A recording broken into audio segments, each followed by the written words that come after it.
गॅझेटच नव्हे तर सीपीएन बेरार ज्याला म्हणतो आपण सेंट्रल प्रोव्हिन्स, त्यामध्ये देखील फक्त मराठवाड्यातील समाज नसून संपूर्ण महाराष्ट्रातील गोरबंजारा समाज हा आदिवासी समाज होता असं नमूद त्या ठिकाणी केलेलं आहे। माझ्या बंधूंनो आणि भगिनींनो, सगळ्यात मोठा पुरावा तुम्हाला सांगतो। या पुराव्याच्या बाबतीत एक गोष्ट लक्षात घ्या, या महाराष्ट्रामध्ये दुसऱ्या समाजाकडे जेवढे पुरावे नसतील त्याच्यापेक्षा 50 पट पुरावे आपल्या समाजाकडे आहे।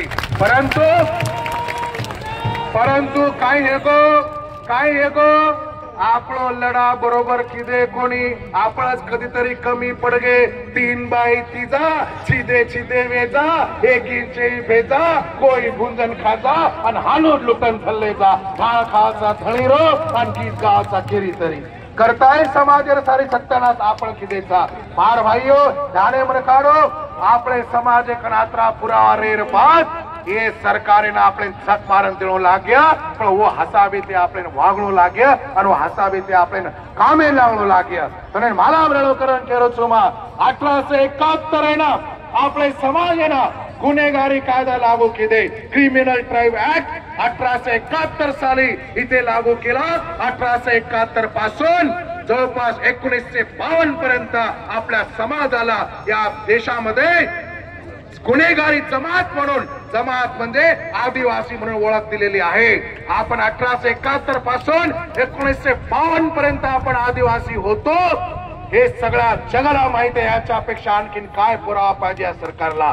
माझ्या बंधूंना आणि भगिनींनो, तुम्हाला माहित असावं म्हणून सांगतो, आजपर्यंत कितीतरी आयोग निर्माण झाले, त्यामध्ये बापट आयोग असेल, त्यामध्ये विधाते आयोग असेल, त्यामध्ये भाटे आयोग असेल, त्यामध्ये अग्रवाल आयोग असेल, असे अनेक वेगवेगळे आयोग या ठिकाणी निर्माण झाले। परंतु या आयोगामध्ये या गोरबंजारा समाजाला एसटी आरक्षण द्यावे म्हणून शिफारस केलेली आहे, पण आतापर्यंत एकही सरकारने कुठल्याच या आयोगाच्या शिफारसी त्या ठिकाणी मान्य केलेल्या नाहीये। म्हणून माझ्या बंधूंना आणि भगिनींनो, या सरकारला मला सांगायचं आहे, अरे आमच्याकडे ट्रक भरून पुरावे आहेत, आमच्याकडे सगळ्या प्रकारचे पुरावे आहेत आणि एवढे पुरावे असून जर तुम्ही आमच्या मुलाबाळांच्या जीवनाशी जर खेळत असाल तर लक्षात ठेवा, येणारा काळ तुम्हाला दाखवून देईल की तुम्हाला घरचे रस्ते आम्ही दाखवल्याशिवाय राहणार नाही। म्हणून तुम्हाला मला सांगायचं आहे की या जिंतूर नगरी मधून संपूर्ण महाराष्ट्रातील गोरबंजारा समाजाला मी आवाहन करतोय की आपण आपल्या मताद्वारे त्या ठिकाणी त्या तालुक्यामध्ये अनेक आमदारांना अनेक खासदारांना त्या ठिकाणी निवडून दिलेलं आहे आणि ज्या लोकांना आपण मतदान केलेलं आहे त्या लोकांनी जर आमची मागणी पूर्ण करण्यासाठी प्रयत्न केले नसेल किंवा करणार नसतील तर त्यांना घरचा रस्ता दाखवा, चाटुगिरी बंद करा, पायात पडणं बंद करा, लाचारी बंद करा।